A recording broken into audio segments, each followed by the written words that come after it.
Welcome back, listeners. We're diving deep today into, well, this letter sent to members of a group called Harvest Partners. Oh, interesting. Yeah, it really caught my eye because it's this blend of personal faith, interpretations of what's going on in the world, and a call to action, all kind of wrapped up in this letter to a religious group. Yeah, I see what you mean. It's tapping into this thing that I think, a lot of us are trying to figure out, especially when things feel kind of chaotic. Exactly. Yeah. And the author, they kind of start off by talking about these really intense weather events, like droughts, floods, even hurricanes, like Hanna and Milton specifically. Wow, that's a lot. Yeah, and tornadoes ripping through North Carolina, Florida, and all those areas. They even bring up 11-year sunspots as a possible reason for these crazy weather patterns. Like they're connecting those weather patterns to a bigger sense of unease, maybe? Like it's not just weather, it's a sign of something else. It's heavy stuff. It makes me think about the whole idea of signs of the times, something that pops up in a lot of different religious traditions. Yeah, absolutely. The idea that certain events like natural disasters or maybe even political stuff are like indicators of a bigger spiritual meaning.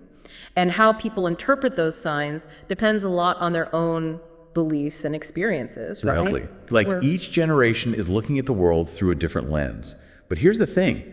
The author doesn't just stay in that doom and gloom. They shift gears and quote someone named Neil Frisbee, and it's like a total mood change. Oh, really? Yeah, it's all these Bible verses, each one talking about faith and trusting God and the promise of blessings. There's Isaiah 40.3:1 about renewing your strength when you wait upon the Lord. Oh, yeah, I love that one. It's like a message for anyone who's feeling kind of burnt out by everything. Totally. It's about patience and trusting that things will work out even when we're not sure how. And then there's Psalm 37.4-5.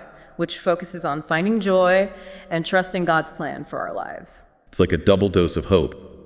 First, you get the reassurance that you'll find strength, and then you're reminded to find joy in your faith and trust that God's got you covered. And that can be really powerful, especially when so many people are looking for a sense of certainty and stability in uncertain times.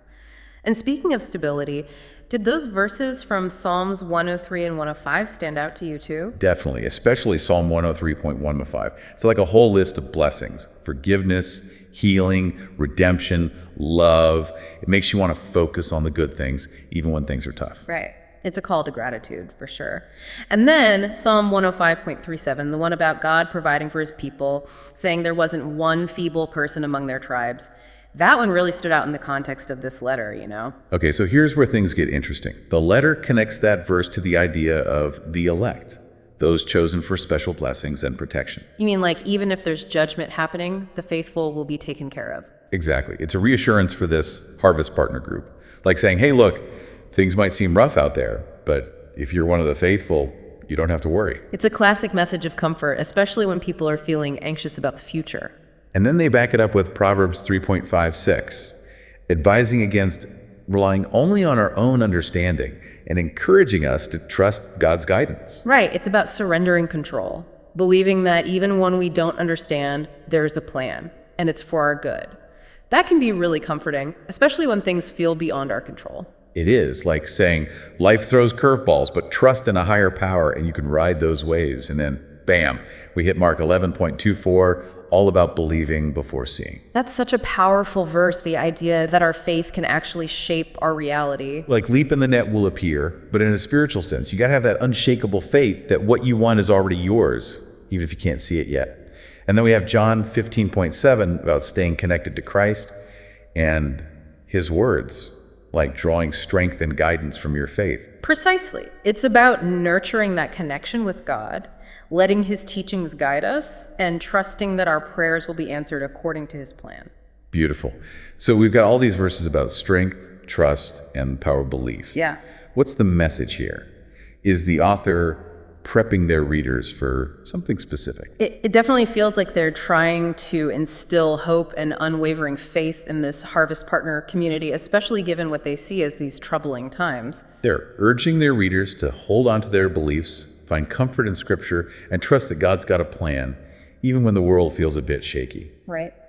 Okay, so we've got this interesting mix of personal faith and how the author interprets what's going on in the world. But the letter doesn't stop there. There's also some practical advice and a couple of, let's say, interesting offers. We should probably dive into that next. It's funny, the letter goes from talking about all this judgment and the elect to some really personal advice. Like, it really emphasizes confessing your sins and believing God will forgive you. That's 1 John 1.9, right? Yeah, it's like they're saying, okay, the world might be a mess, but let's make sure we're good with God. That's where that verse comes in, about confession and forgiveness. Exactly. It reminds us that God is always ready to forgive if we ask. It's admitting we're not perfect and trusting that God can cleanse us. Yeah, and it's so personal. Examine your heart, confess your wrongs, trust in God's forgiveness. Like a little pep talk almost. Totally, like getting ready for whatever might be coming next. Speaking of getting ready, the author brings up something else. A book called Translation Nuggets Revised Edition Volume 4. Oh, interesting. Like they're offering a way to understand things better, right? A spiritual guide, maybe? Kind of. It's like, here's the key to unlock all these mysteries. And they even say, we're approaching the hour of great blessings for those who support God's work. So there's that urgency, like, don't miss out, which probably works really well, especially if you already believe these prophecies are about to happen. Right. It makes you wonder, how many people reading this would just order the book to make sure they're not missing something important? Good question. It shows you the power of belief, how it affects what we do, especially if it backs up what we already think. For sure. But then, the letter takes another turn. It ends on this warm, friendly note. The Happy Thanksgiving. Yeah. It feels so human, you know? Like in the middle of all this talk about big events, they're still thinking about community and celebration. It is. Like, hey, we're all in this together. Let's be thankful. Exactly. And then there's the CD, Compassion Eternal, available for a donation. Ah, yeah. Music plays a big role in religion. It's comforting, inspiring, and that title, Compassion Eternal, really says a lot about the message of the letter. God's love is always there, even when things are tough. It's like the letter's theme song, right? So they're using all these different ways to get their message across. The letter, the book, the CD. It's pretty interesting. What really stands out to you about this letter? You know, it's how the author combines all these different things. Observations about the weather, prophecies from the Bible, personal advice, even selling a book and a CD. And somehow it all fits together into this story that speaks to what this community is worried about and hoping for. It's like a snapshot of how one person sees the world through their faith. And they're not just keeping it to themselves, they're sharing it with others, telling them to get ready for what might be coming. But what does all this mean for someone reading this today, maybe years after it was written? What's the lasting message? That's the big question, right? It makes you think about how some things never change. Wanting certainty when things are uncertain, finding meaning in events that seem random, the comfort of faith and community.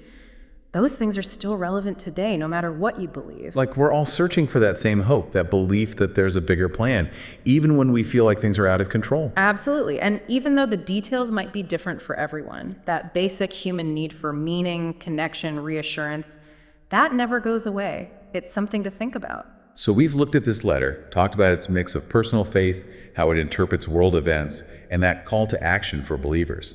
It's been quite a journey. But before we wrap up, I want to touch on one more thing. The power of perspective. It really makes you think, you know? This letter, from so long ago, it shows us how one person saw the world based on their beliefs.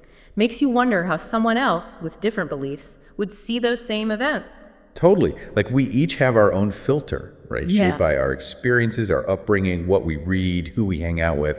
And that filter, it shapes how we see the world, especially when things are uncertain or don't make sense. Right. Imagine someone reading this today who doesn't have that same religious background. They might focus on the science behind those weather events, or maybe see the author's interpretations as, well, just a product of their time and culture. It's like looking at the same thing through different colored glasses, right? The message might mean something totally different to someone else. Exactly. And that's what's so cool about thinking critically, you know? Stepping outside our own little bubble and trying to see things from different angles. It's like, why does this author see things this way? What's influencing them? How would someone else see it? It's like that game telephone, but with ideas. We pass interpretations around, and they change depending on who's doing the passing. Yeah. It reminds us that there's usually not one right answer. You know, our understanding is always changing based on new information, the people we meet, what's happening in our lives. So what's the big takeaway for our listeners? Yeah. What have we learned from this deep dive into faith, signs, and perspectives? I think it reminds us that how we see the world is shaped by who we are, our beliefs, experiences, our communities. And recognizing that, it helps us think more critically, consider different viewpoints, and appreciate just how complex the world really is. Like that saying, we don't see things as they are, we see them as we are. Exactly. And you know what? That can be a little scary, but it's also pretty freeing. We don't have to have all the answers. We can just be curious, open-minded, and ready to talk to people who see things differently. That's a great way to end this deep dive. Thanks for joining us as we explored faith, interpretation, and how our beliefs shape what we see. Always a pleasure. Until next time, keep asking questions, keep exploring, and remember, there's always more to discover